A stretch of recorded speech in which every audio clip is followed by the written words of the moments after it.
Wait for just a minute here. We're getting a few more chairs. People can get a seat.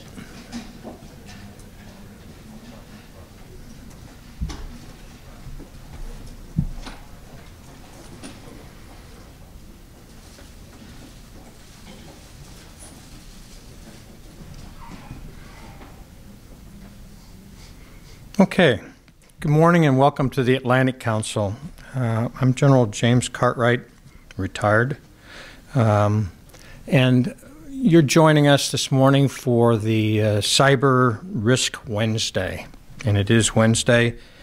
And what we're going to explore this morning is a little bit about the human element associated with cyber. Most of the time, these sessions tend to be technical in nature. What we want to explore this morning is the human element in this activity.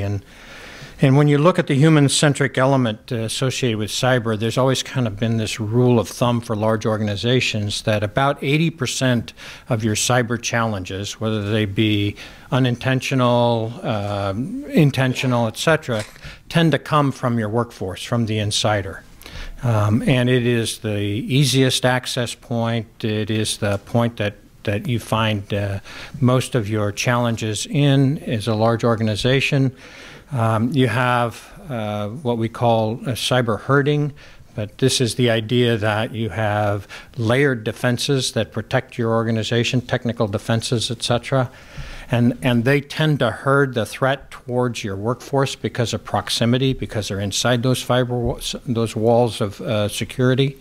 And so hence this, how technically exact it is and precise, but it is this mindset that 80% of our challenges come from inside. And so we're going to take a look at that today. We have a great panel that's set up to do this. And part of what we want to address here is the culture issue and the idea that you've all experienced it. You know, if you're in a large organization, you tend to have these little exercises on your systems that say, you know, did you recognize the phishing? Did you recognize this? Did you recognize that? And the reality here is that oftentimes that conveys to your workforce that this is an inconvenience. This is an add-on. This is not part of the large institution, part of your product line, et cetera. But the reality is that this is an element of culture that we need to turn around into, much like we did with the safety programs, and convey the idea that this is an enabler, not a disabler. It is an enabler in your workforce. It is an enabler that allows you to protect both your workforce, your customer base, and your intellectual property and product lines.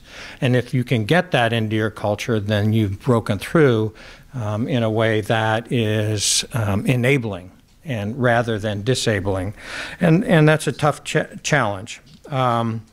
One of the other things that we want to make sure of is that if you try to build this ethos inside of your institution, you're going to have challenges as you go along because culture is somewhat reluctant to move with it at any kind of speed. But once you have that breakthrough and you have that thought process, you're likely to see a significant improvement in whatever it is you're trying to do in your company. So on Cyber Risk Wednesday, we have a panel. And in that panel, we have Pete Cooper, who is an independent consultant from the UK. He will lead the panel. We have Mr. Sean Berg, Senior Vice President and General Manager at ForcePoint Global Governments and Critical Infrastructure, associated with Raytheon and the sponsor today. And we have Amy Chang, Vice President of Cybersecurity at JP Morgan Chase. And one area that almost always gets left out in my experience at the front end, but is absolutely critical. We have Dr. Andrea Limbago, Chief Social Scientist at Virtu. The idea of a social scientist, the idea of a diversity rather than just pure technicians here is really important in addressing this issue. And then we have Eric Welling, Deputy Assistant Director of Cyber Division at the Federal Bureau of Investigation, to kind of bring in the intentional side of the equation also. And so without further ado, I'll turn it over to Pete Cooper and we'll start the panel. Thank you.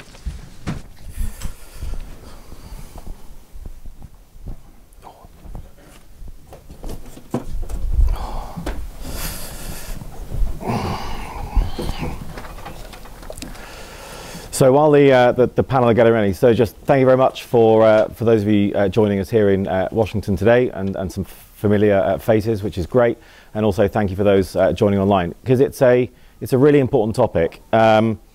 We often say that the human is the weakest link, but with expenditures going up and breaches going up, then I really get the feeling of how's that working out for us when we're focusing so much on technology. We always there's a tendency to see the blame being on the human user and the human element, but it's easy to forget that all of that technical security that we're using is really designed by humans, built by humans, and used by humans.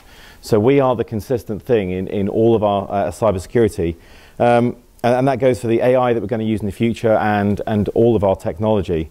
And really, if we look at the value of a technical cybersecurity product, arguably that goes down from the day you buy it. The value of an empowered workforce with a great cybersecurity culture, that goes up if it's nurtured and it has the leadership behind it.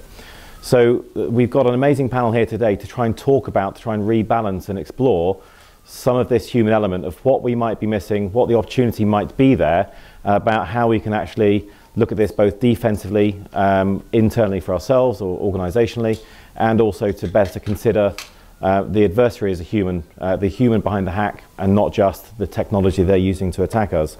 So on that, again, just want to thank the panel which are here, which is, you can see that we've got a great diverse panel, because that's how we're managing a lot of these challenges that we are faced with. So I'm first of all going to sort of ask a question into Sean from the industry perspective, because there has been a lot of focus in the industry about the technical cybersecurity products up to this stage. How do we try and rebalance this, and how are the industry perceiving the human sort of centric aspect of cybersecurity, and how can we help sort of try and adjust this? Yeah, I think in general, I think as we look at the industry has failed in large part to address all of the challenges out there. $98 billion will be spent on cybersecurity technology in 2018, and cyber breaches are going up. Over the past, from 2017 to 2021, close to $1 trillion will be spent, but I don't know if anyone feels safer, right, online or within their corporations. I think a lot of this is due to a very outward-focused approach to cybersecurity, focusing on the threats, focusing on the boundaries, and trying to protect your network versus, really trying to protect really looking at what you're trying to protect, which is ultimately people and critical data, is what you're trying to ensure that doesn't get taken from your organization. So I think industry is coming around to this. You see a lot of focus around behavioral analytics and how that gets applied to solving some of the bigger challenges around humans and how they interact with data. Certainly from my company, ForcePoint, we've pioneered a lot of approaches towards this, and really focusing on focusing on the behavior of individuals and understanding if there's if it's outside of the norms or outside of not normal or aberrant, and then being able to leverage that risk score and apply that to a host of traditional technologies to adapt the cybersecurity posture inside of an organization based on an individual's risk or an individual's behavior versus doing a one-size-fits-all type of approach in cybersecurity. So it's really trying to leverage the human element to enhance how you address the changing cybersecurity landscape. When 80% of breaches involve compromised user credentials, or 46% of the breaches have something to do with social media. It's the people, it's the human element which you're really trying to ensure doesn't get leveraged against you in your environment. So with that, we're seeing a lot of the human element inside everything that we feel might be going wrong in the industry. I mean, but Andrea, from your perspective, and from the academic sort of bridging the world between academic and the industry, how would you really sort of define and think about what is the human element? Because until we actually start getting an idea of what that is, we can't really help define or strengthen that pitch into the industry. Yeah, no, absolutely, and it's really multifaceted, and so again, I also had a government background in the DoD, so I think of things tactically, operationally, and strategically. And so at a tactical level, you can think about sort of the hands-on keyboard, which we always hear in this industry, but kind of switching that around and thinking about creating usable security and looking at interface design, user experience, making more of the security aspects accessible, and that's where the human element comes in, because so many of these tools are built that just are not usable, so that already is a hurdle that has to be overcome. And so focusing on the usable aspect of it, and then also sort of at that really, at the sort of operator level, the threat intelligence aspect, and starting to understand how, what adversaries might be thinking, how to influence their risk calculus, what kind of trends you may see in that area, what may motivate them, which will then help inform what they may be going after as well. So that sort of is at the really, at that very tactical level. Moving it up a bit, thinking about it more so as within organizations. And so looking at various kinds of organizational structures, how to create risk management processes within organizations, how to deal with workforce issues that we'll be talking about. All those kind of aspects as all go into the organizational aspect and are within the broader business, and the business of cybersecurity. And now take it up even higher. Strategic, where there's a lot going on as far as the realm of policy and norms, data localization efforts, various kinds of the expansion of wiper malware and ransomware and so forth, and what those impacts are. And so that's sort of the strategic level, looking at the geopolitical integration of the human element and how it's impacted across all those areas. And so it's really, really broad, which is on the one hand is why I think it's great, because there's so many workforce opportunities and challenges that we can deal with right now. But it permeates across all aspects of cybersecurity. So when you're talking about that strategic element, you're really talking about the perceptions of those at the strategic level and how they're perceiving the challenges and the threats? Both. I almost would put that as the executives that are more so, in my head, I look at that as more the operational side. That's within the business aspect and what executives are thinking within the C-suite, and trying to have them allocate resources appropriately and understanding what kind of resources to allocate as part of their way to create greater denial, better resilience within their system. And then I think at the strategic level, really looking at, there's big efforts going on right now as far as shaping global norms in the area of cybersecurity, for instance. And so you've got on the one hand this notion of cyber sovereignty, where governments have greater access to data, but it's under the auspices of governments maintaining autonomy. But really what a lot of it is just, it's kind of another way of framing greater government access, whereas the multi-stakeholder model, which is pushed forth more at the UN and some other efforts that are going on globally, really focuses more on individual data protection and privacy and security in those areas. And so those are some of the most fundamental conversations that we're talking about going forward, because they have dramatic impact on democracy and civil liberties and human rights, and all of those need more than just technical people thinking about them. Okay, and then when we've got all of that defensive focus on the cybersecurity, I mean, Amy, from your background, from the cyber threat intelligence world, really getting into understanding the adversary, not just from their technical perspectives or the indicators of compromise or how we're seeing them through technical means, but understanding them as the human element with human motivations and decision-making processes.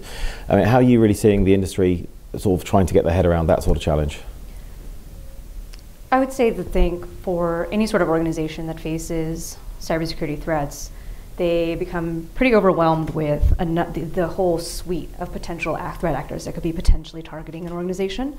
And so what we've done at JPMorgan Chase, for example, is kind of develop a methodological framework, an analytical framework, to be able to prioritize our threats, to be able to have a sort of comprehensive, quantitative, and quantifiable way to kind of approach the threats, so that we're able to kind of focus on the ones that matter the most. So say, for example, if you're a chip manufacturing firm, you're not really going to be thinking about Russian threat actors coming in and trying to manipulate any sort of data or things like that. But you would be concerned about threat actors who are going to potentially try to come in and pilfer your intellectual property and use it for their own purposes, things like that. And so I think in terms of the first major step that you would take is to kind of develop that understanding of what your priorities are for an organization. And then through that, you kind of assess their intent and capabilities to be able to, what is their intent, right? To be able to take your IP, to conduct reconnaissance on your networks for a potential later attack, things like that. And then you would marry that up with the capability that they have. Are they technically capable, or are they just, you know, your script kiddie who just pulled off data and tried to pulled off some sort of tool off the internet and tries to use it against your organization, things like that. Does that pose a big threat? Maybe they have like they're trending on Twitter and they're very important, but maybe they don't actually pose a specific threat to your organization. And it's good to have that kind of comprehensive understanding of what the adversary is thinking, what their goals, intentions, and capabilities are. Once you put that together, you're kind of able to, from the defender perspective, understand the adversary. What tools, techniques, and procedures do they use and typically try to target in your organization? And then you're able to then map that against sort of the defenses and monitoring rules and alerting techniques and things like that to be able to better flag when something suspicious is happening on your network. So through that whole analytical process, you're able to kind of hone in on the specific threats that are important to you, so that you're not running around either wasting your already very limited resources in terms of manpower, resources, tools, vendors, things like that, but also being able to to leverage this knowledge in an effective manner. And in terms of bringing it back to the workforce component of it, I think that once you're able to prioritize the threats that face your organization, you're able to go and then go up to the CEO or go up to the executives and say, this is why this is important, and this is why we need more resources dedicated to this specific capacity, or why we need more social scientists or behavioral scientists to understand how we can better defend our organization or our institution. And interesting that you're picking up that you're trying to understand their tactics, techniques, and procedures. Are you also getting into what are their drivers, what are their motivations, what's their sort of social background, and how much granularity are you getting in there, and what sort of value might you get out of that granularity? For sure. When you've honed in on specific threats, you're able to kind of map, say like, if you say North Korean threat actor, when they hit the Bank of Bangladesh, they use, these specific TTPs. And then, what is their end goal? Obviously, when they're faced with sanctions and they don't have any means of generating revenue, they're going to go and search elsewhere to try to find that, right? And so then you're able to kind of hone in on specific intentions and motivations for actor behavior. And then you're able to kind of map that also to geopolitical events that happen as well. So, if the US president comes out and says, something against the North Koreans, that might result in a spike of activity depending on what he may have said. And it's interesting, and hopefully we'll touch on this later, but it's that understanding of the human of the adversary and understanding how they are contextualized with geopolitics and what else is going on and around the industry that almost give us it's almost being able to be aware of what might be happening beforehand by going, right, for sure, the change in their behavior might be this because of that. For sure. So it's giving us some sort of sort of read ahead, really, hopefully. Yeah, I would say maybe even looking at Iran as a key example. In May 2018, the U.S. president announced that we would be removing the United States from the JCPOA, the Iran nuclear deal, right? Then we reimposed some sanctions in August, and then we reimposed the full suite of sanctions that we originally waived in just last week. And so already understanding and having that signaling from a geopolitical perspective allows us to be able to mitigate and prevent and put monitoring rules and enhanced other sort of monitoring in place to be able to understand and predict potential behavior. So that's a really nice way of having what feels like almost a dynamic risk model depending on the motivations and drivers of the threat actors that you've got, really. Eric, from your perspective, from the FBI and actually dealing with a lot of the companies that are dealing with these threats, bringing it into the defender space again, is how much are you seeing them being aware of the fact that some of their challenges might be faced because they've had either human error or user behavior? Are you seeing a lot of that and awareness from the defenders? Well, there is. So this issue is from end to end a human problem. The technology exists and it facilitates the business or the information flow, but the errors or the malign activity by somebody who's intentionally causing a problem, it's a human issue. And so when we do go out to talk with victim companies, we absolutely, they're aware that it's either been a misconfig or it's been something has happened, and they're open to it. And what we've tried to do is take a more proactive way forward on this. We can't prosecute, we can't technologize our way out of this issue. So what we need to do is we need to be more forward-leaning, more proactive, and more preventative. So what we try to do is we work with the companies. As we gather intelligence, we push it out through a variety of means, both independently FBI and through partners, DHS, a vast array of other organizations.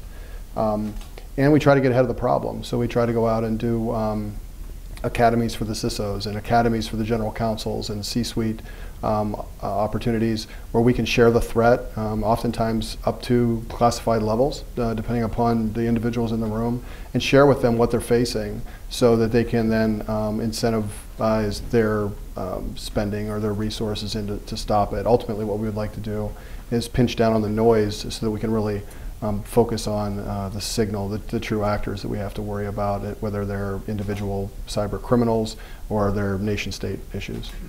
And when you're having those discussions with these organizations and they're then trying to listen to you, work out what they're going to be spending and how they're going to spend to improve their situation, do you get the impression that they're reaching for the technical comfort blanket that might be really old and smells?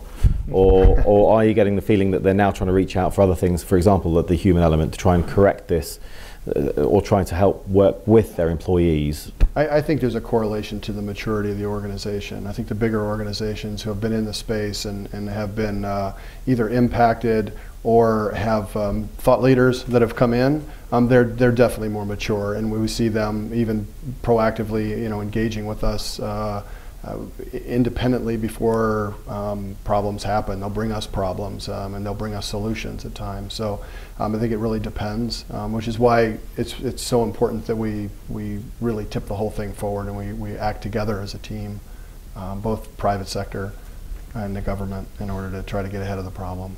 So from a law enforcement perspective, you'd like to see companies take more consideration of this human element of trying to help think about this not just as technical but as a holistic challenge. Yeah, absolutely, absolutely. Okay, and then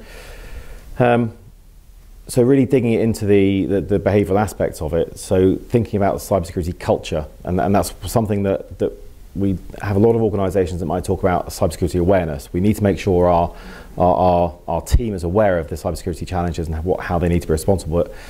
But the culture really comes from the leadership and the top down. And Andrea, coming from that cultural perspective and trying to drive a good culture within an organisation, what's both the blockers and the opportunities you think in that space? Yeah, so on the one hand, so culture is really sticky, and that's, people would study cultures in various areas. Culture is really hard to change, and that's almost one of the biggest blockers, is to try and get people to understand the incentives and the benefits for it, as opposed to all the reasons not to do it. And so I think that's one big challenge. I think another challenge is just knowledge. Within the tech community, we do a really poor job explaining why certain things matter, why certain technology is useful, to then help executives make more informed decisions on how to then allocate their very limited resources. And so if we could, the gap between the tech community and I think executives is another hurdle. We're slowly starting to overcome that. There's greater coordination across the two, and there are more efforts out there to actually get the groups working together.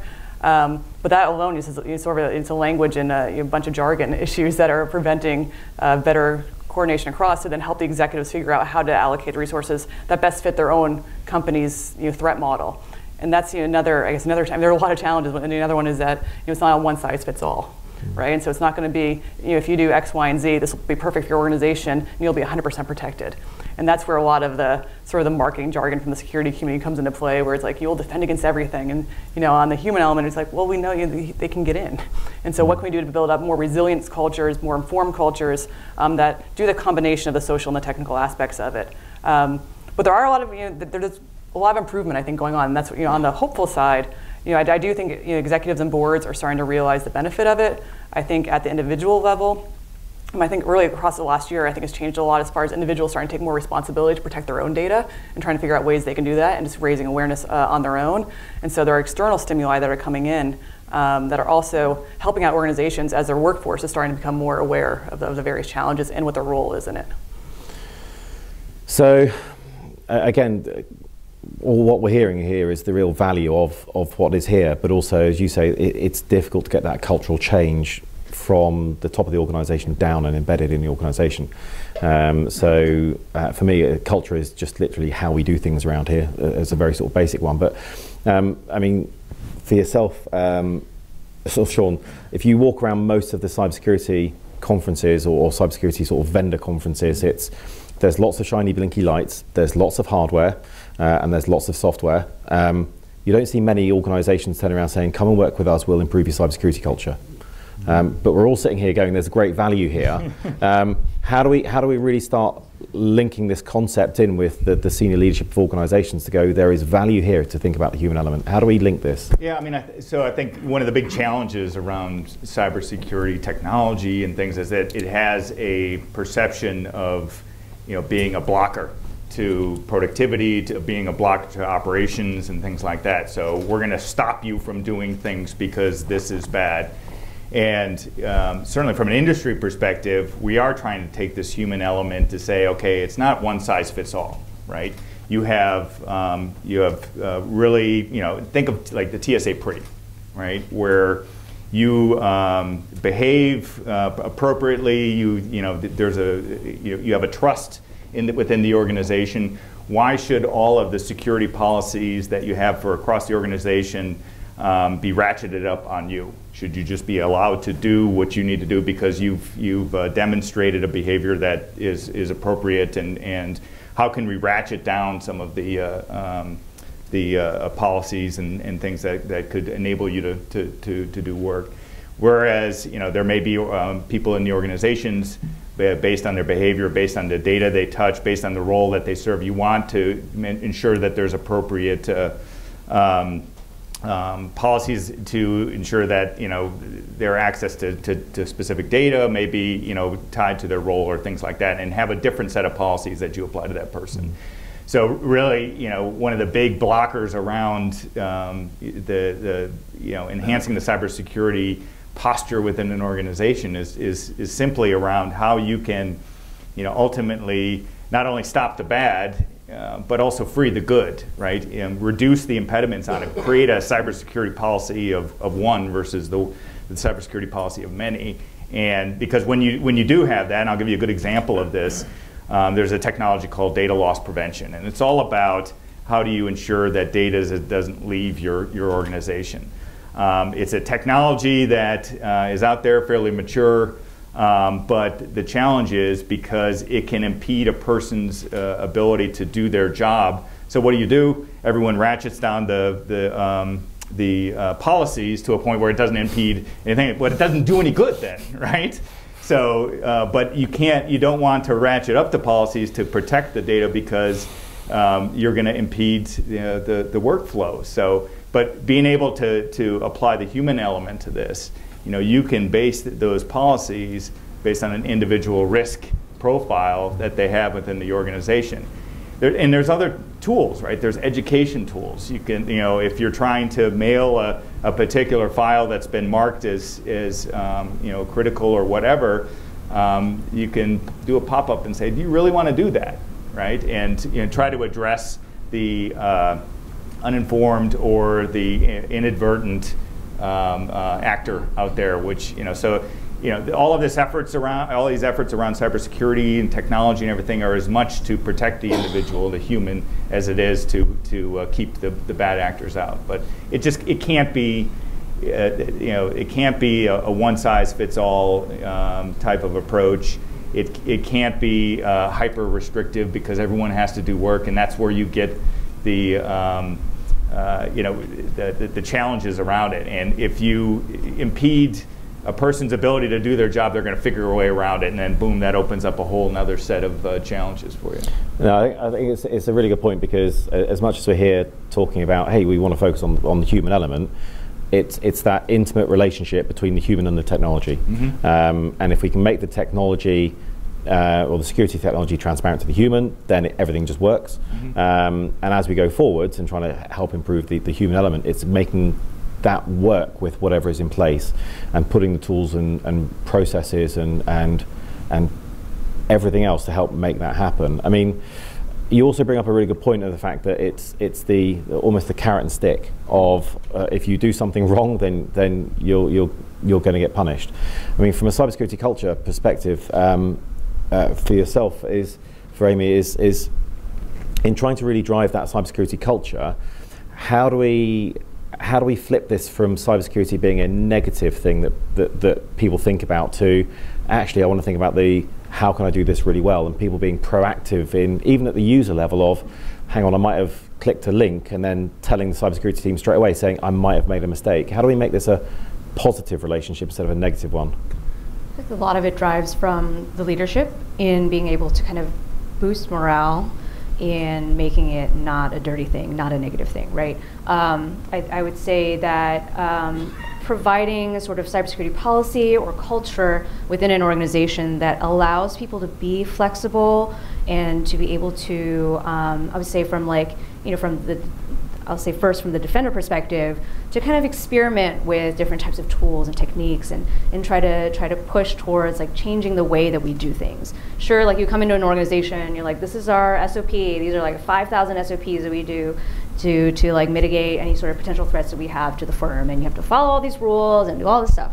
Sure, yeah, that's important, but I think it's also important for people who come in and work on cybersecurity are feeling invigorated and inspired to be able to innovate and to be able to find new and creative solutions, to be able to like either understand the adversary better or to find ways that we can mitigate the potential threats that could be presented to our firm. And then I think that also that bleeds into sort of the whole user-based perspective in understanding writ large why it's important and how it's a positive thing that you're contributing to the security and the success of your institution and your organization. And I know you're coming from an organization which is a very large organization and very proactive on this, but do you think that approach still works for, say, small and medium enterprise companies or the smaller companies that are trying to do this as well? Is there anything that could be distilled down from that approach, or does it all just apply to everybody? I believe it applies just as much to smaller organizations, like having a strong leader or like other strong leaders to be able to kind of inspire you to feel invested in the success and the security of your company, and trying to create that virtuous cycle where your continued success in protecting the firm and mitigating against these potential threats continues and contributes to the continued success of your organization.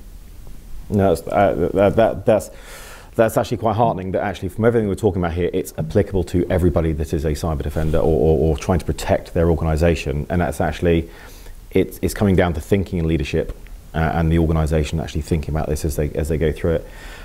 Flipping it slightly now to start talking a little bit more about the adversary. So we've talked about the fact that as sort of the defensive side of it, we are human. We will always make human error. That's the nature of the beast. But from the adversary point of view, they're also humans. They're not just this sort of machine sending out sort of exploits. There is a human behind every event that is driving it with their motivations. Eric, from your perspective, do you really see a lot of the work that the FBI have done traditionally, which is really getting into criminal psychology and trying to model out what criminals are normally doing? Is any of that work sort of reflecting, do you think, across into the cyber security world and trying to understand the cybersecurity threat actors that are out there as well? It is. There are some efforts right now where we do try to get ahead of the threat. So we try to understand what the motivations are so that we can pre-position either information sharing relationships or operational activity to receive rather than try to catch up with the threat. So if in the ecosystem of criminal cyber, if there's somebody that's providing some illegal service, as we figure out where they're going or what they're doing, what we try to do is develop maybe an undercover platform that can take on the same role as we pull them out. So we do try to understand that. At the nation state level, we try to understand the things that they're looking for, so that we can, again, pre-position defenses against that. And then, to the extent that we can raise costs of doing business, we're seeking more to do that. And that's in partnerships globally, really. People do things because there's something in it for them. And that's on the defense side too, by the way, that people adhere to rules because there's something, they understand what it is in for them. And they don't do things if there is a cost. And so when the cost becomes high enough, then they will start to pull back from it. So we are trying to model things that we can do to interfere with that behavior or disrupt it, to influence people to do differently, take a different look at it, or maybe reconsider what their thoughts are as far as engaging in certain activities. And is that something that you'd say you're getting, what sort of level of granularity are you getting to on that? Is it you can see certain groups of threat actors or types or demographics of threat actors all exhibiting the same behaviors or able to be influenced or change their behaviors in a certain way? Or is it everybody's very unique in that space? Well, no. So I hate to, I guess to pull away the tablecloth, but it's not magic. So these are the same people that have been doing the same kind of crimes. They're just doing it in a more technological way. So they have the same motivators, the same drivers. We're not really finding anything particularly new with them. So if it's a cyber criminal, is an organized crime type, that's kind of the mindset that they bring to it. And so we're seeing really the same influences that we can bring to bear on those, or if it's someone that has a nation state perspective, we were going to be able to use the same tools that we've developed before. So we haven't really seen anything new as we look into it, as we do the overlay. They're just more technical. So criminals are criminals, whether they're cyber criminals or physical criminals, which it gives us a good starting point. Yeah. And Andrew, coming from your perspective, understanding them is one thing. Trying to change their behaviors, change how they're making decisions, change their risk calculus, should be within the art of the possible, depending on what we can present to them and how we can try and shape their activity. What have you seen from your perspective? Yeah, I would agree. I mean, I think it is possible. Again, it's harder. But again, sort of the notion of the fog of war and the fog of cyber war. Again, these are the similar challenges we've had in the past, and we've found ways to overcome them with new thinking and so forth. And so, I think there are ways to alter the risk calculus. I mean, we're seeing some already. And we talk about the indictments that have been put out, starting to impose some forms of punishment across a broad range. It's not just we're not just going to respond to some sort of cyber activity to change their behavior with just a cyber response. It can be the whole diplomatic, information, military, economic, the whole suite of statecraft that we can deploy against them. And for private companies, raising the bar for defenses, making it harder, impacting the risk calculus so that it's not as easy to get in. That's basically a core tenet of deterrence. Deterrence by denial, and you get deterrence by punishment, which gets into where the government, U.S. government, would come into play. So it is possible, and even for cyber criminals, again, it's making it harder for them to gain accessibility. You're getting to the aspects of pulling in more deception. So if they are perhaps accessing certain kinds of data, it turns manipulating some of that data. So when they do take it, it becomes not as effective. Interesting, we saw that with the French election with the Macron campaign, with some of the data that was dumped. Some of it wasn't real data that was mixed in there, and that was part of their defensive strategy. And so then it then impacted the way that the communities, the target communities, saw some of that data breach. And so if they're not going to be as effective in that area, that again impacts whether they're going to go and try and do something like that again in the future. So I think there are technical ways to impact the risk calculus, and then they're the broader statecraft tools to impact it. All focusing on altering that within their head as far as is it really worthwhile to devote X, Y, and Z resources if there's a small chance of success. But again, you've raised the challenge around deception and also the opportunity in there about trying to apply deception. And that's a very human activity because it's how something is presented, how something is received and understood and then acted upon. I mean, that's not technically a technical subject. So how do we start bringing the workforce to start thinking, and organizations start thinking like this? Yeah, well, and honestly, I like thinking it more of a sociotechnical. I don't necessarily like dividing it because it's so integrated within this realm at least. Because it's not just, even to influence the behavior, there's that social aspect, knowing what buttons to push, but then very often it's the technology behind it as well within the machine, or whatever tactic is chosen. So it is socio-technical in that area, and you're getting some of the workforce to understand this. I think there are people that work within cyber threat intel that understand it very, very well, and so I think they're already progressing in that area. And I think people who've worked in defense and in government understand that it's very similar motivations that we've seen in the past. Again, just technical, like you said. Where I think where some of the fuzziness gets into is more at the C-suite and executives, partly because this is just one of the many risks that they have to manage. And so figuring out how much, what weight do you put on the cyber risk compared to other kinds of risks that they have within their broader business risk frameworks and the corporate risk models. I think that's where some of the bigger strategies or bigger hurdles are. And once we can sort of change the mindset on that, that then has the trickle-down effect to then hopefully they can lean on their workforce as well to figure out what kind of resources and how to allocate them both on the personnel side and on the technology side. And then talking about the leadership and as they're sort of approaching this problem, I mean, coming to you, Sean, to talk about, if you look at the insider threat challenge, and that's fundamentally a very human challenge that organizations are facing at the moment. Is there a feeling, do you think, coming from what you're seeing in the industry, which is the insider threat is very much seen as a more human threat and the external threat is a very technical threat, or are organizations blending this a lot more? I think they are blending it a lot more because the insider threat is not just the insider human, right? There, as I mentioned before, a lot of the breaches are due to kind of assuming someone's identity within the organization, and that could either be done by a machine or done by another person who's trying to go in there. And the fundamental way that you can understand what's going on is again based on the behavior of individuals, right? So you have a group of people that operate within your company. There's a natural behavior of what type of data they touch and how they touch it. And when you're able to map that behavior, then you can look for anomalies. And then the anomalous behavior will more than likely, could more than likely be from the outside, but acting like an insider.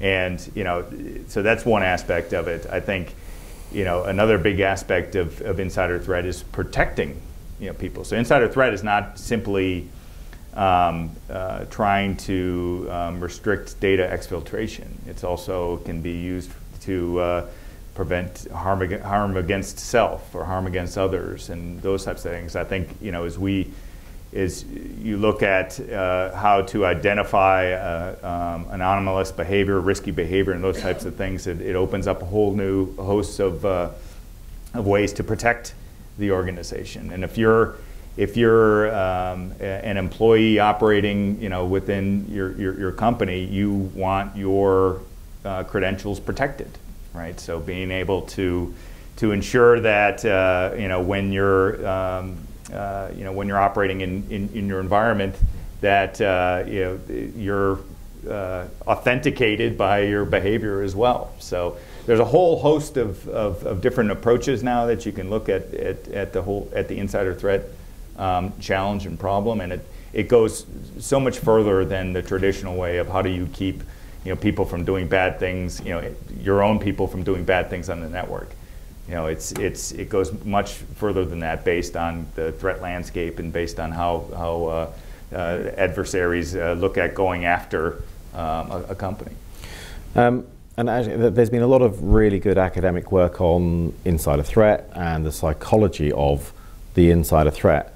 And I'll sort of open it up to the panel as a question. I mean, all of that academic work that's going on, not just on the insider threat, but also the human element within cybersecurity, how do we really link up all of the good academic work and all of the really good thinking in the academic sphere with industry to a way that actually makes it viable? I mean, I'll pass that out. Who wants to take that? I'll start. Just internally within our organization, we have behavioral psychologists who operate within our R&D and labs organization that look at how we can create behavioral models to understand what are the triggers that you see out there that could indicate, a threat, whether it be a inadvertent threat or a malicious intent threat or somebody else assuming someone's identification. So really embracing the behavioral psychology associated with the insider, and then looking at how we can incorporate that into technological models to be able to identify those in a more efficient and effective manner at scale. And then picking up on that, we always hear the stories about the cybersecurity workforce, and actually we are massively short on the cybersecurity workforce going forwards. And that feels to me like it's a very technical, that we are very short of the technical people within cybersecurity workforce. All the things we're talking about today are very much, we need a breadth of skills that are touching both human element, the technical element, the leadership element. How do we start sort of drawing those skill sets forwards from schools, universities, and into the industry? How do we create those sorts of pathways? I mean, Amy, for yourself, I mean, you've got a massively diverse cybersecurity team with yourselves. How are you sort of filling that pipeline, and how might you see that being built out more internationally?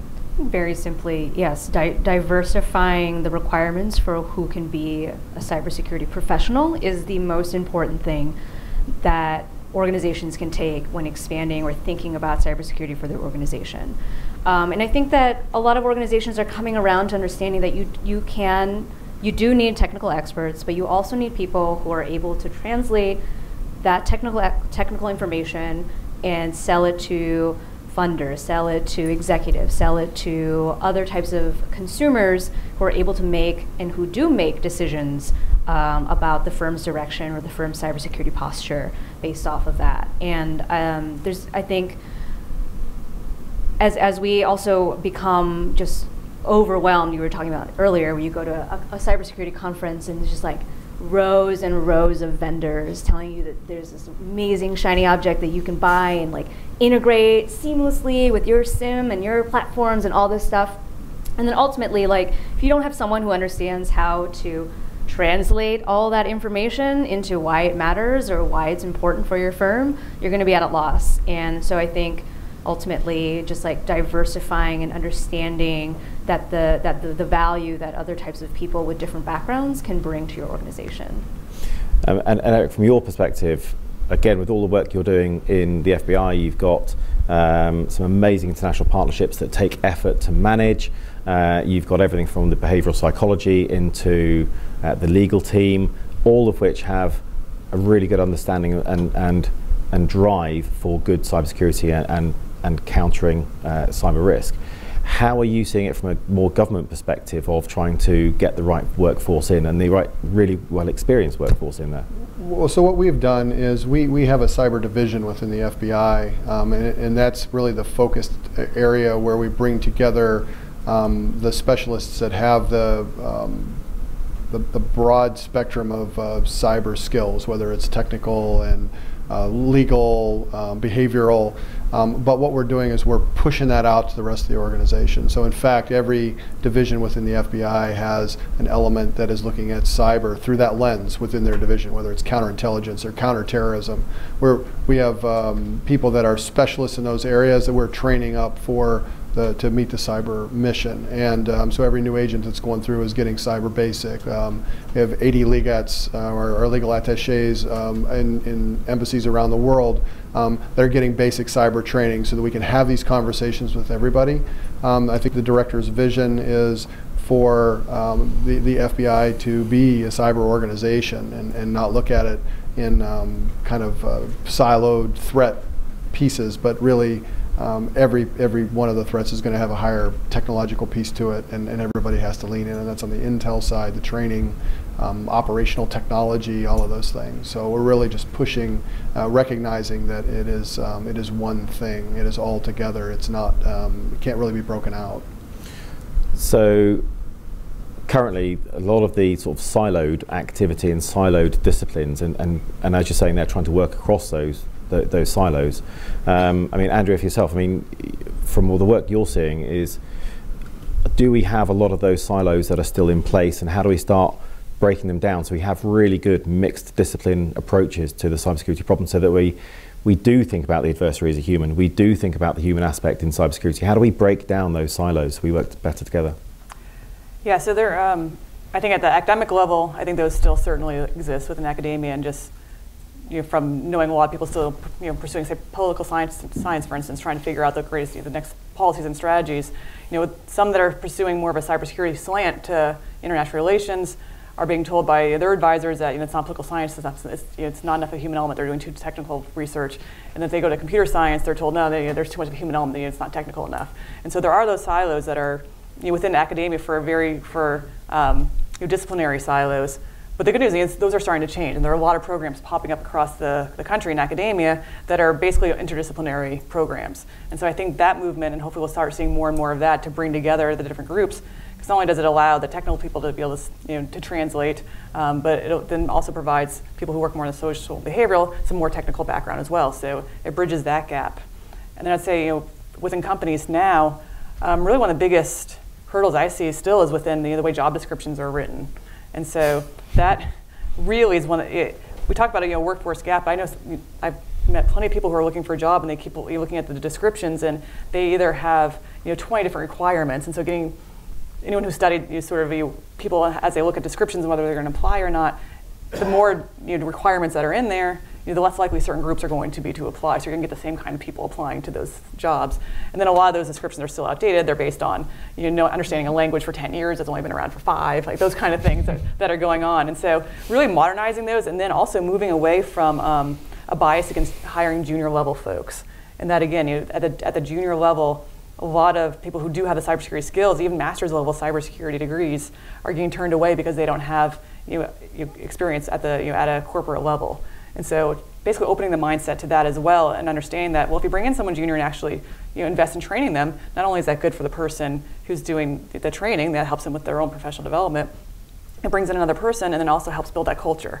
And so that it's a virtuous cycle that gets built by doing that. So I think even just getting at that very level, that alone would help eliminate a lot of the silos that are going on. Well, it's nice to hear that. I mean, a small sort of plug for the Atlantic Council in that for many years now, about 6 years, we've been running the Cyber 912 Challenge, which looks at breaking down a lot of those silos, and it helps bring university students to form mixed discipline teams and trying to solve sort of national cybersecurity challenges. And that's been massively successful, especially from a diversity point of view, because we pull the students from humanities as well as technical, as well as law, as well as comms, as well as business. So the diversity in there is amazing, and actually that helps start breaking down some of those barriers. But I haven't yet quite felt that it's connecting with the industry, really. I think we're creating a really good push, but not quite enough pull at the moment. And is that something you're thinking as well? This is absolutely a village activity, right? It's going to take academia, working with government, working with industry to go at this problem. And we can't think of it, of this problem as, okay, we just need to get more people into university and get them, more degrees, because that's not going to solve the problem.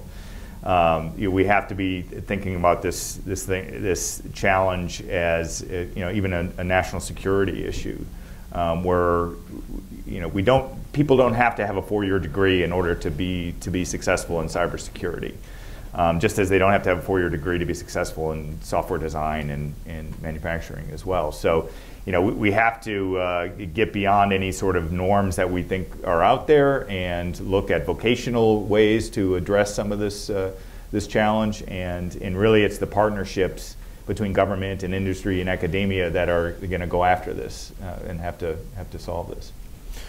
So we'll open up to questions in a minute, but what I think has been fascinating for me in all of this discussion is that we have touched on everything from, when we talk about the human element of cybersecurity, we've touched on everything from leadership to culture to threat intelligence to communications to skills. It's everything, really. It's how the human interacts with the technology. And it really feels that there is lots and lots of value out there, but there's also lots to think about. And it might feel strange talking about skills at the end of something about the human element of cybersecurity, but unless we get the skills right, we're never going to be able to work on the human element of cybersecurity. And that's what it really feels like to me. So we'll start passing open to the floor. I believe there are some microphones around. So please, when you start, if you just introduce yourself and then go for your question.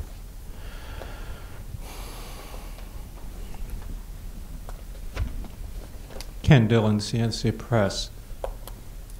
Pretty clearly, artificial intelligence has been successful in other areas, and I would assume it's being used now on your technical threats.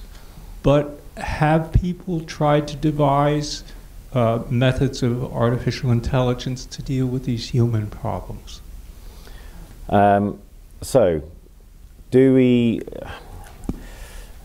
can we really think about AI and the human element? I mean, from my perspective, AI is still built, designed, and run and managed and taught effectively by humans. So to a certain extent, unless we're careful, it will adopt the same heuristics and biases that we have in ourselves.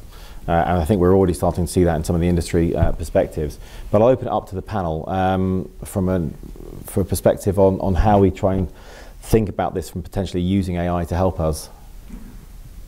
I'll go just real quick on the workforce issue. I mean, there was just an article a few weeks ago about how a company was using AI to try and figure out the workforce challenges, and it turns out they were just embedding bias into it and only hiring people that were exactly like what they had. So it's one of those things where it's exactly like what you were saying. The biases that are there are just going to be perpetuated. So, which isn't to say don't do it. It just means to be wary of what your training data is and what your goals are, and how you're structuring it, because it's a human construct in that area. So that's where I see it on the workforce. But I do think moving ahead, basically leveraging the best of what machines do and the best of what humans do, sort of finding that marriage is really that sweet spot that I think that we need to be looking towards. And there are AI is being used in a bunch of different, and that again is one of the big buzzwords that you hear across every product is it's using AI or machine learning, and they use them interchangeably even though they shouldn't.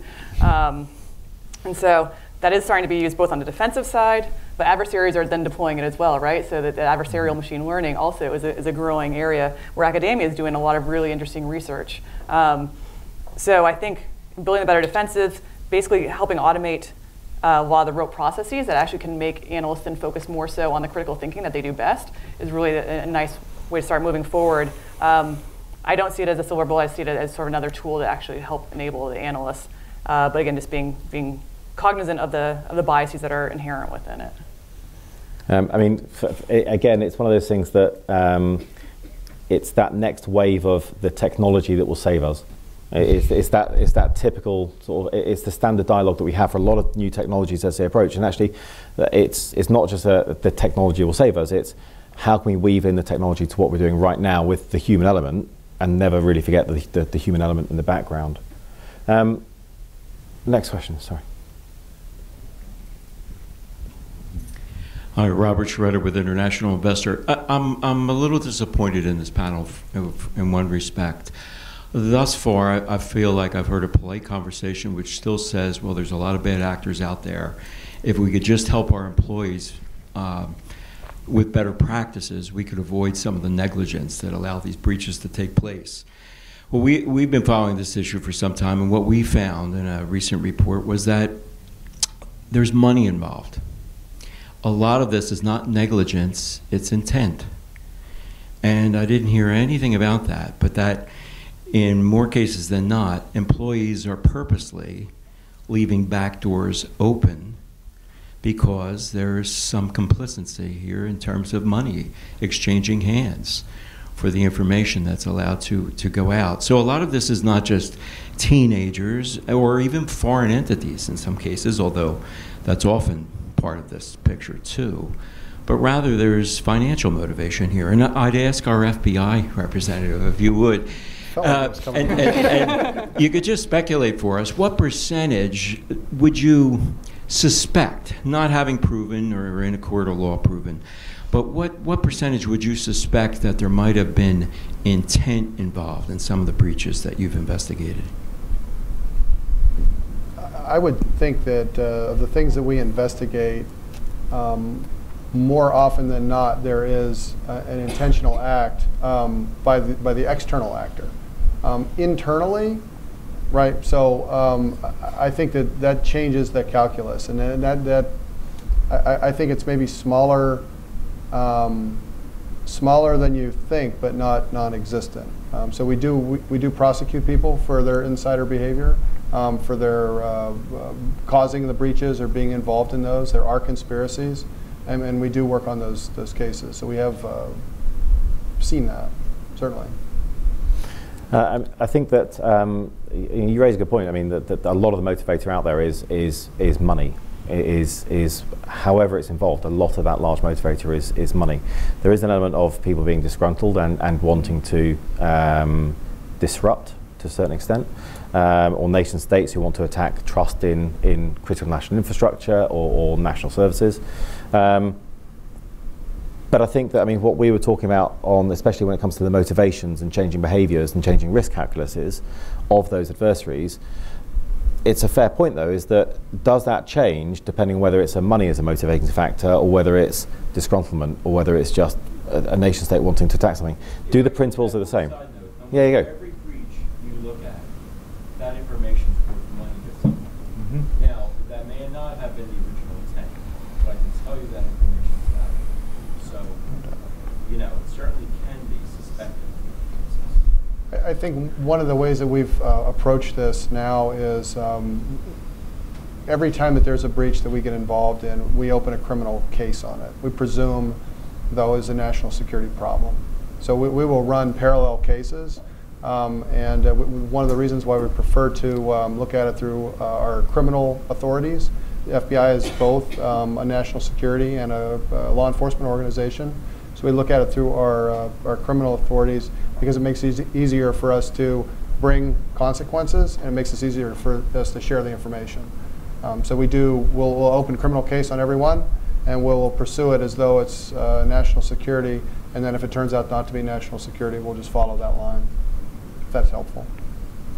But again, picking up on that, again, it's talking about the fact that making people understand that there are consequences, and that this isn't either a victimless crime, or that some anonymity is being stripped away, right, and there will be something coming down the tube because of the activity. Right, and I think another interesting thing with cyber that we've seen is the intent of the original intent of the actor is not necessarily equal to the impact. So someone who went out to a script kiddie that went out to build some credential online can actually create a national security problem.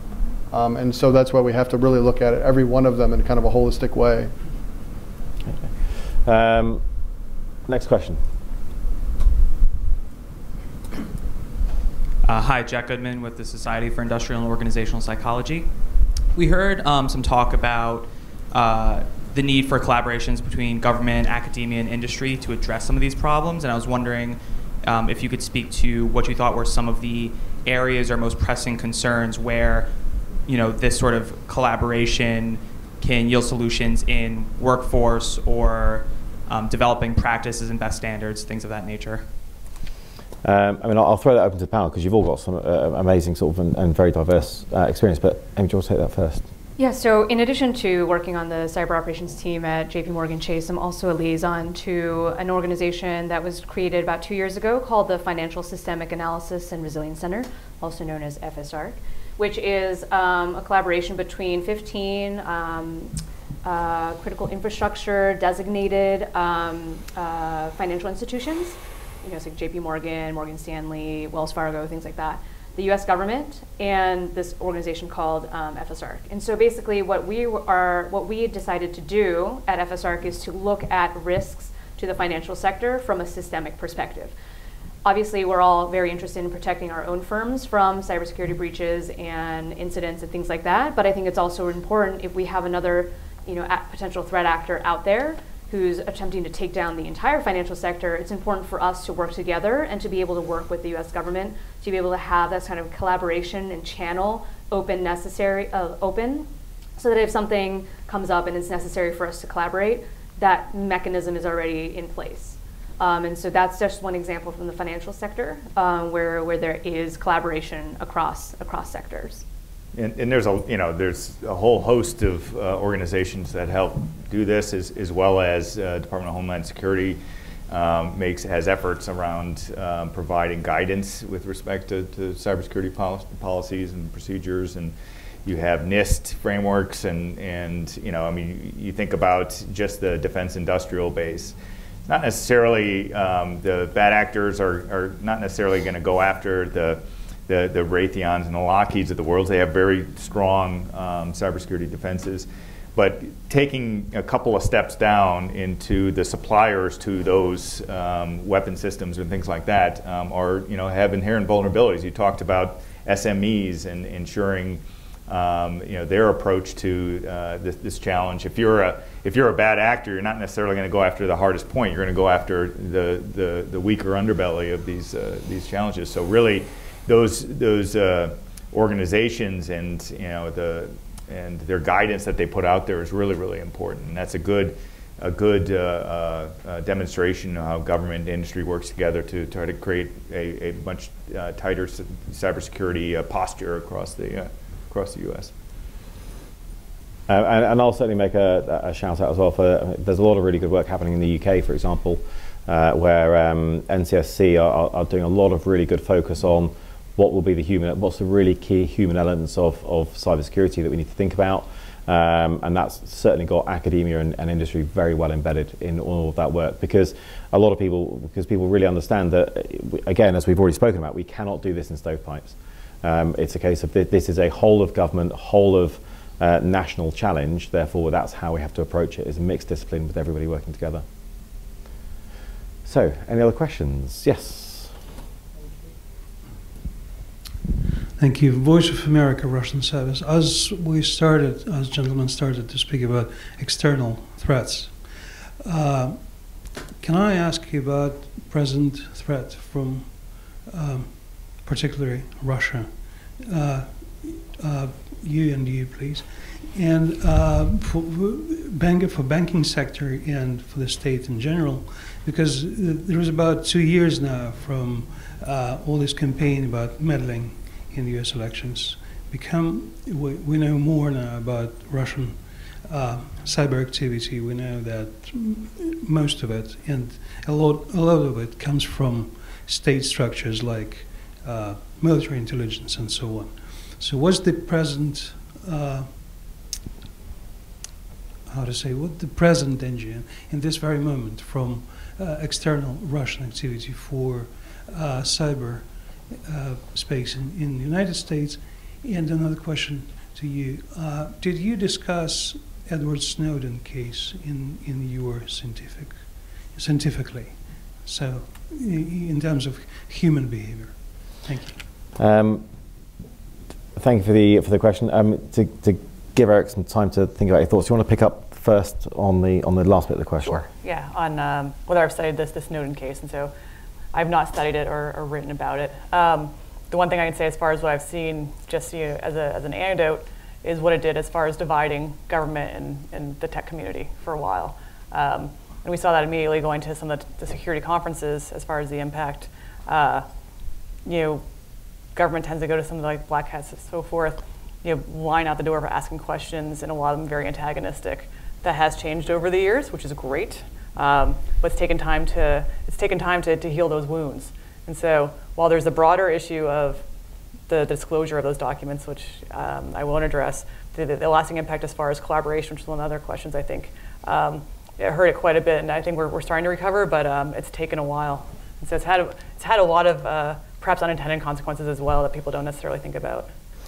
And certainly, there is great value in the security research community that can be used to help organisations and help governments and industry to really learn and get ahead of some of these challenges. So that relationship is a very sort of human relationship, and making sure that there's a good trusted relationship between the security research community and also industry is really, really important, and needs a lot of focus.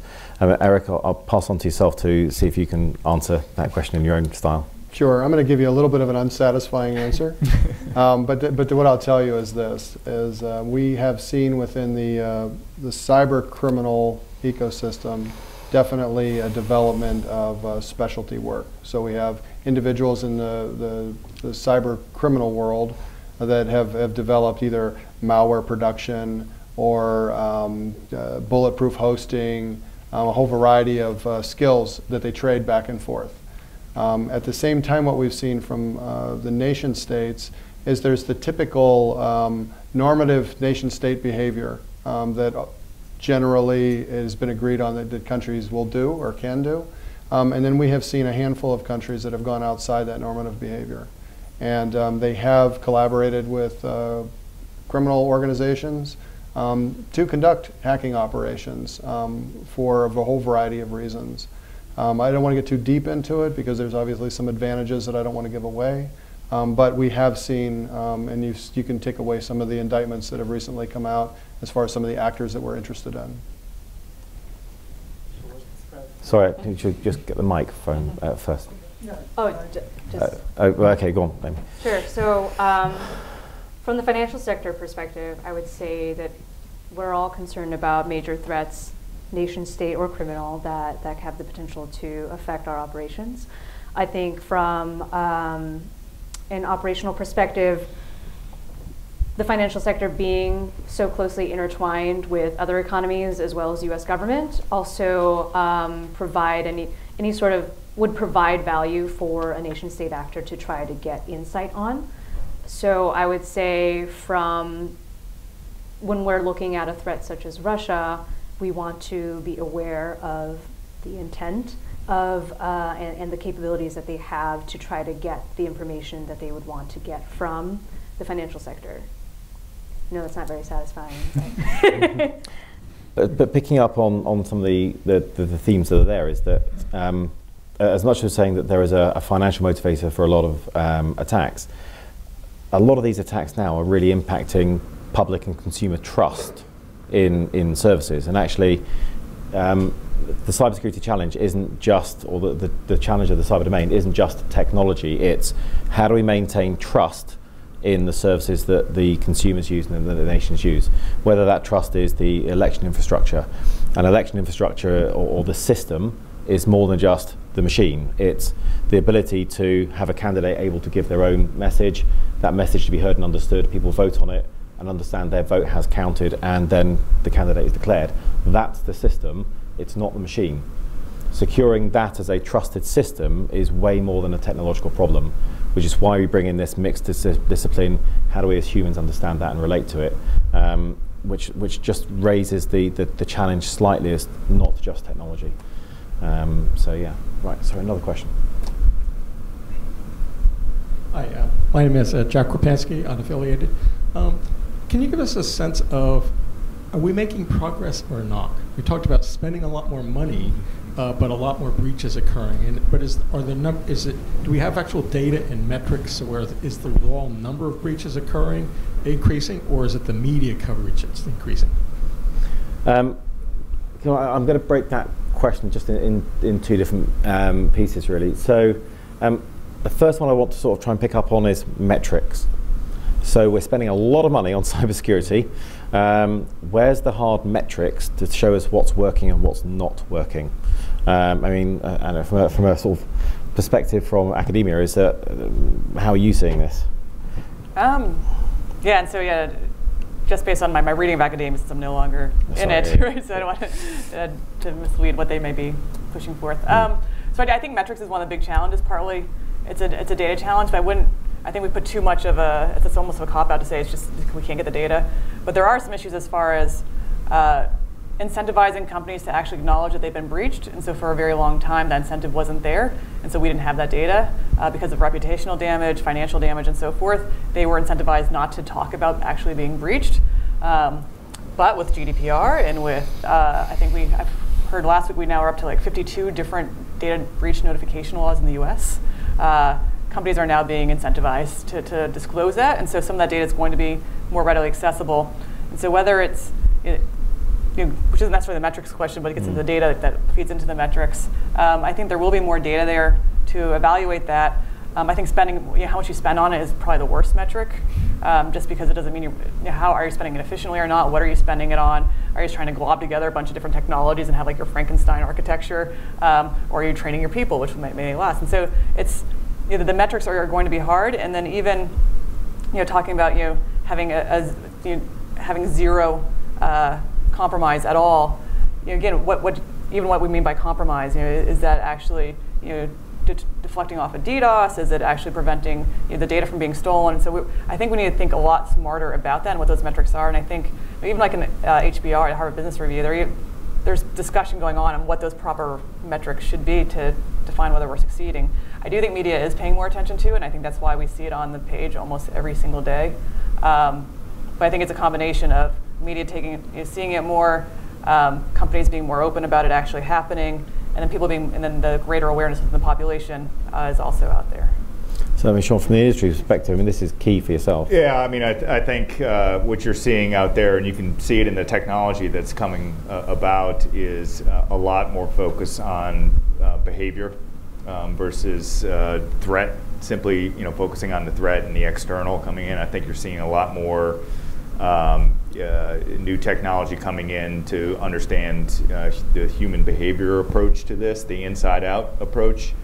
And hopefully that'll have the right impact on the metrics. I think it's a little early now, but you can just look where industry is evolving to, and they certainly view the human element as a really critical component of effective cybersecurity.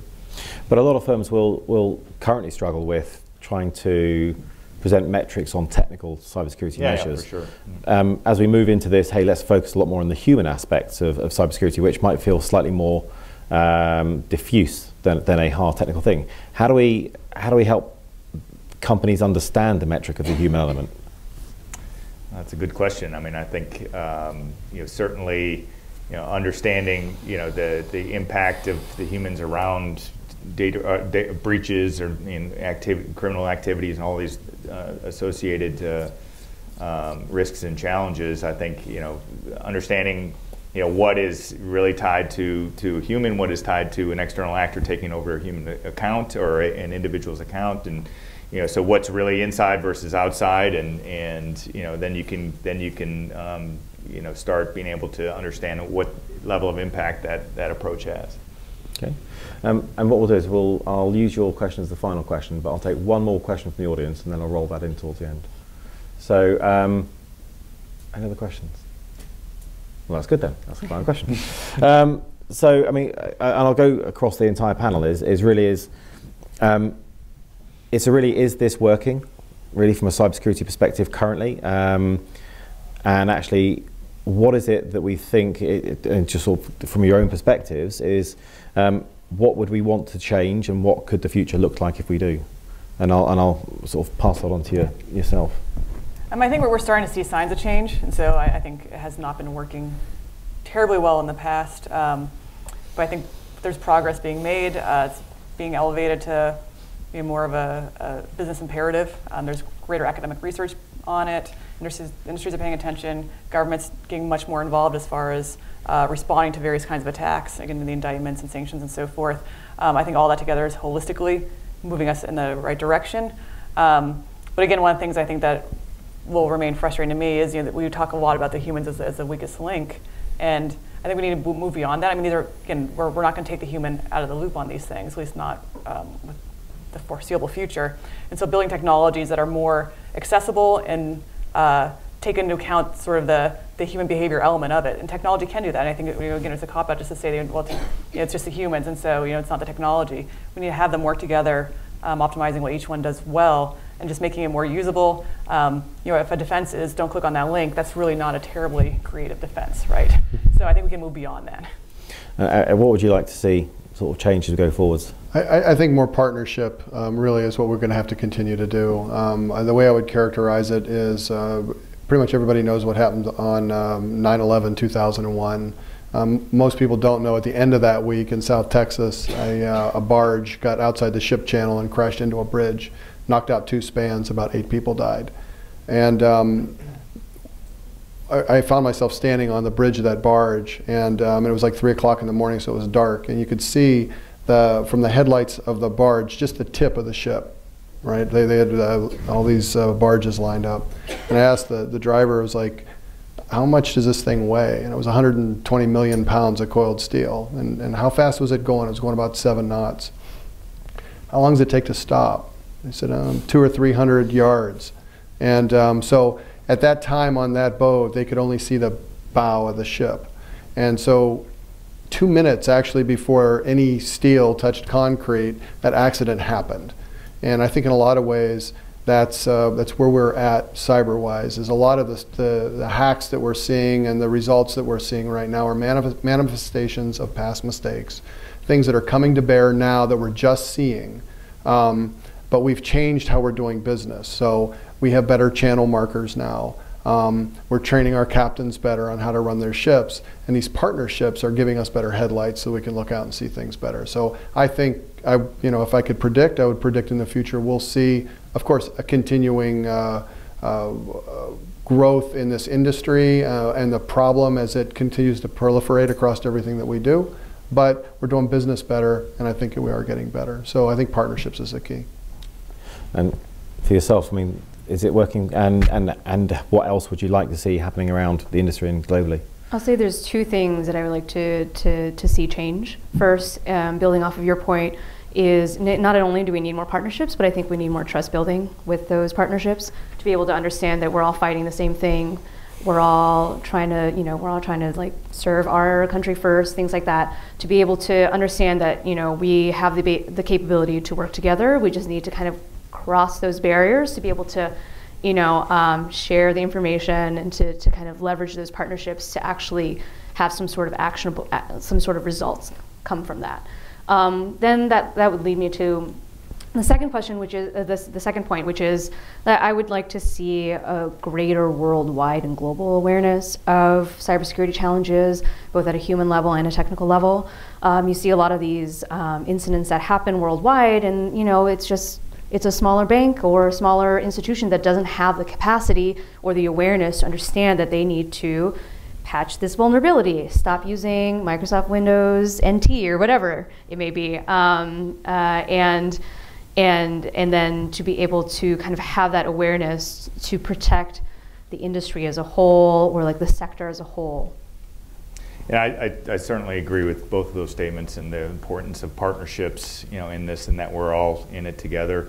What I would say around the cybersecurity industry is certainly there's a wide-scale recognition of the importance of that. It's not just a technical issue, in that the human element is critical to the broader efficacy of technology out there, and I think you're seeing that in the tools and capabilities that are coming out there. It is a market. Markets are fairly efficient, and I think the technology that will come associated with the behavior and modeling and understanding the human element of the cybersecurity equation, I think is just going to become more and more prominent.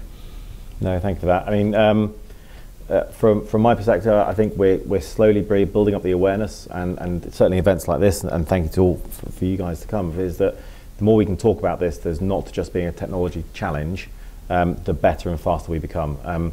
We're not going to technology ourselves out of this problem. We need to think our way out of this problem, and then we can better utilize the technology that's there.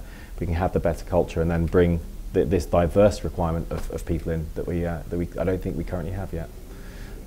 So, I mean, finally, it just remains me to say thank you for an amazing set of panelists, and thank you very much for coming and joining online, and look forward to seeing more of these events in the future. So please give a round to the panelists.